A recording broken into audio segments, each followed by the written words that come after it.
Okay, relative to the two videos before in this series is this point 4. Psalm 104:2. The Lord wraps himself in light as with a garment. Okay, I went over this briefly in the last part. Isaiah 63, how he trampled on the winepress and blood splattered the garments. Isaiah 1 and the satanic interpretation of the devil's role, and God's interpretation, which I define the roles, and the churches are supposed to follow suit, that they've rejected because they all worship the devil to that degree. Okay, so the Lord wraps himself in light as with a garment. He stretches out the heavens like a tent and lays the beams of his upper chambers on their waters. He makes the clouds his chariot and rides on the wings of the wind. He makes winds his messengers and flames of fire his servants.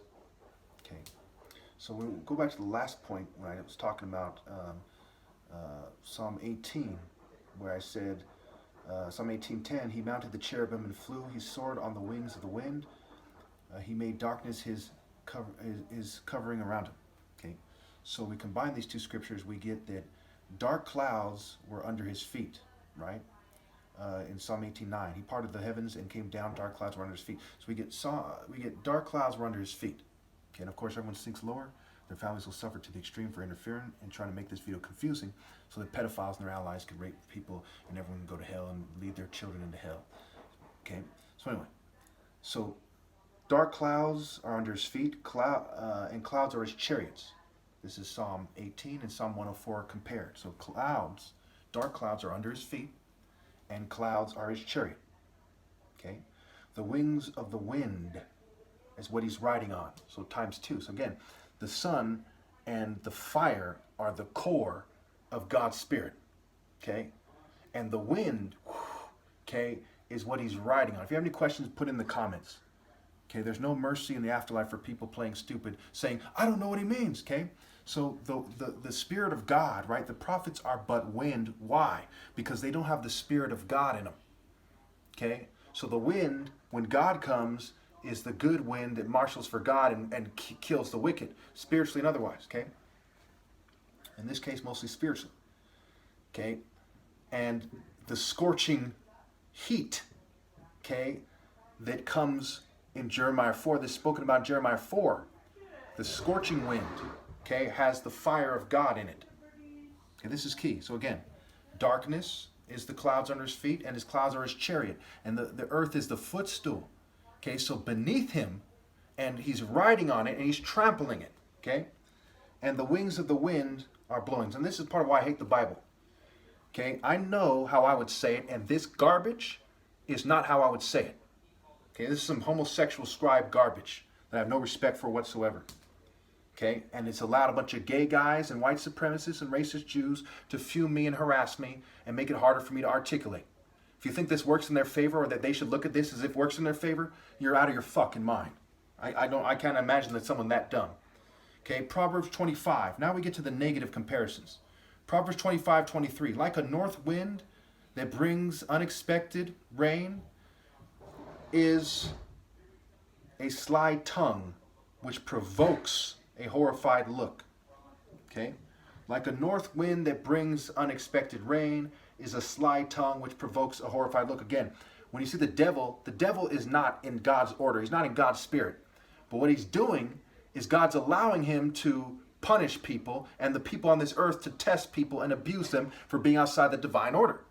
Okay, for example, and to this point we can call time now, no one in my immediate family has been killed in the pandemic.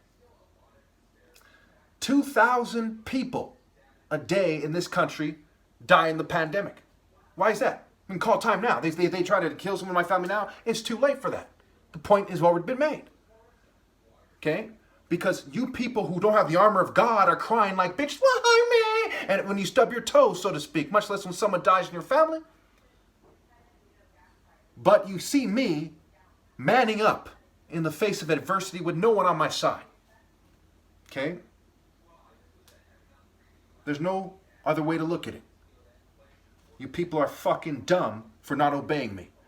And you're looking at countless other families suffering worse than mine for rebelling against God. Okay? And not having the armor of God and the comfort of knowing they're doing the right thing. For even Bezos and their family. He's not doing the right thing. He's a worm.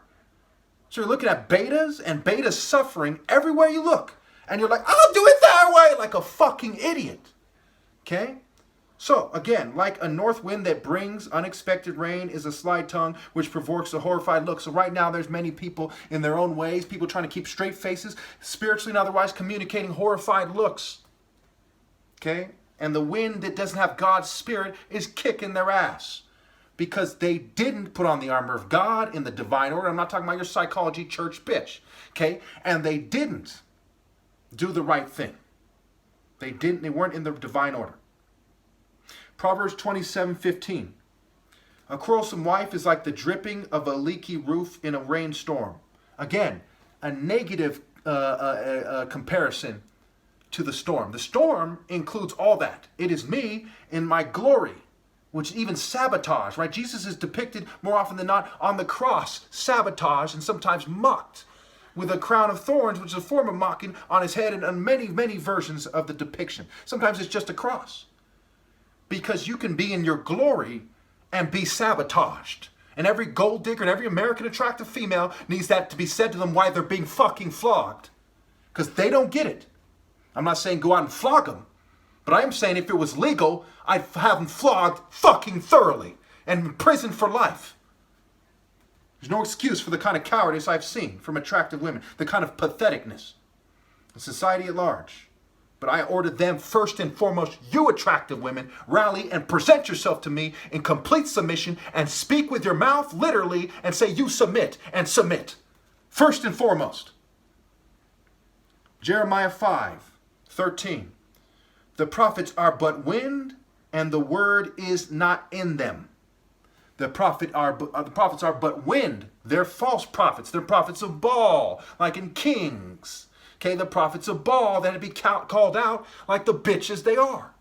The prophets are but wind. The prophets of Zeus, Set, Baal. Okay, your churches are prophets of Set, not just the temple of Set and what they became, the satanic temple or whoever they are these days, but all of your churches and your so-called prophets and spiritual teachers are but wind. The God spirit isn't in them because they're not obeying God through me. It's the martial arts spirit in me, not their beta conforming to the state and pretending not to conform, bitch. Think about it. The prophets are but wind and the word is not in them. The word is the draw.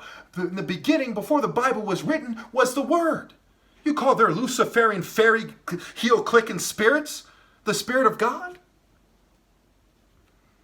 The prophets are but wind and the word is not in them. So let what they say be done to them. Let all the stuff they say, sinners are going to be thrown in the fire. That's going to happen to you people first and foremost. For pretending that you're right with God. For pretending you're the ideal people. For pretending people should listen to you and not me.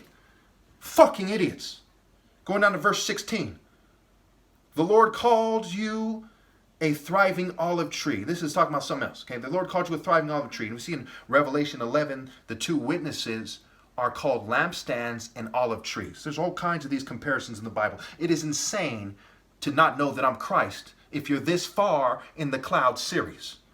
What did you come here to see? Okay, someone in fine clothes clicking their heels, sucking a state propaganda dick? Or did you come here to hear the truth about the cloud and to see the Son of God explain? Whether you realized when you first started watching or not. It says something's calling you here. The Lord called you a thriving olive tree with fruit beautiful in form. Okay. But with the roar of a mighty storm, he will set it on fire. So obviously, are they literally setting these people on fire? Are they literally an olive tree being set on fire? No, it's a fucking comparison. So stop looking in the sky, looking for fucking some white guy with long hair in a fairy spirit on a cloud and realize that I'm Christ. Okay? He will set it on fire. Some are its branches. And its branches will be broken. The Lord Almighty, who planted you, has decreed disaster for you because the people of both Israel and Judah have done evil and aroused my anger by burning incense to Baal, by conforming to Western culture. America even has an eagle. And where do you think they got it from? Think they got it from the Native Americans? They got it from the European governing class because they're Neo-Roman system. Parliament was the Wittengamot, a bunch of keel-clicking homosexuals that did quote-unquote magic. Okay, that's where the English Parliament came from. The Senate in America, the idea of Senate, came from the Roman Senate. And these are both pagan systems that evolved into the garbage they are today. Okay, pretty straightforward. And Jesus said that any branch that does not bear fruit will be cut down and thrown in the fire. So there are comparisons that are overkill with other scriptures using the same words and same ideas. There's no other way it could be. Now let's end this right here. Going over again Isaiah 30. For those of you who are still like, I don't see why it's martial arts though, and you want to act like a racist, clueless airhead. Okay? Isaiah 30:27. See, the name of the Lord comes from afar with burning anger and dense clouds of smoke. His lips are full of wrath and his tongue a consuming fire. Right? His tongue, the Word, the presence, the God, they talk about the Trinity, the Father, the Son, and the Holy Spirit. The Son obviously is in the Father, but the Word is in all of them, right? The Holy Spirit is the Word, and it is in God, and it comes from God, it proceedeth from the mouth of God, and it's in the Son, and the Son is the gate for it to enter, right? The way, the truth, and the life. So his tongue is a consuming fire. His presence is a consuming fire. Okay, dense clouds of smoke. The word is a fiery word. It's not a beta conformist word. His breath is like a rushing torrent rising up to the neck. He shakes the nations in the sheave of destruction. In the sea, he places in the peoples, he places in the jaws of the people a bit that leads them astray. Excuse me. So he places in the jaws of the people a bit that leads them astray. As they start conforming more and more to the state, oh, that feels great, and acting like bitches, the more they like, oh no, I couldn't do the right thing because they're not in the martial spirit of obeying God. Okay? And they're like, but he's in an African spirit, and I'm a white colonial oppressor, teamed up with the homosexuals on the left and the racists on the the right, oh my goodness, and feminists with beards and transsexuals. Okay? So they're comfortable being liars and cheating me out of my right to lead. Because I'm not homosexual in a secret society, because I'm not a feminist in a secret society, because I'm not a token minority. You get it. Okay, verse 29. And you will sing on the night you celebrate a holy festival. Your hearts will rejoice as when people playing pipes go up to the mountain of the Lord, to the rock of Israel. Okay, to the mountain of the Lord, not the Babylonian mountain, which is thrown into the sea in Revelation, which is what Jesus is talking about. If you have faith like a mustard seed, you can say to Babylon, go into the sea. And I say to Babylon, go into the sea. Okay, and you're fucked. And I'm also saying to you, you and your offspring are going to suffer to the extreme. My faith is completely in God, to the extreme for what you've done to me and the righteous and forever. 30, the Lord will cause people to hear his majestic voice, and will, remember, they're changing my voice, the sound of my voice and the image, changing my mannerisms, so on and so forth. The Lord, and the way I look, my image, the Lord will cause people to hear his majestic voice and will make them see his arm coming down with raging anger and consuming fire with cloud burst, thunderstorm, and hail. The voice of the Lord will shatter Assyria, and his rod will strike them down. The word is not a matter of speech, it's a matter of power. It says in the Bible, the kingdom of heaven is not a matter of speech, but a matter of power.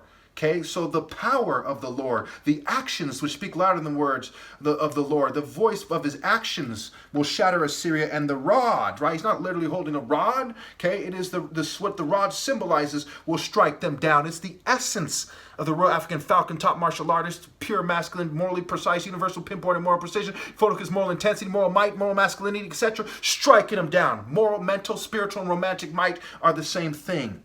Okay, 32. Every stroke the Lord lays on them with his punishing club will be to the music of timbrels and harps, as he fights them in battle with the blows of his arms. So are angels martial artists, components of the martial arts spirit of God? Yes. They're not literally playing, damn, I'm a beta playing a harp. No, it is striking intensely. Topheth has long been prepared. It has been made ready for the king. Its fire pit has been made deep and wide with an abundance of fire and wood. The breath of the Lord, like a stream of burning sulfur, sets it ablaze. Regardless of how I sound, you racist homosexuals, the actions of the Lord are flowing through my essence and being. And you people are dumb enough to have bet everything against it as unfocused idiots.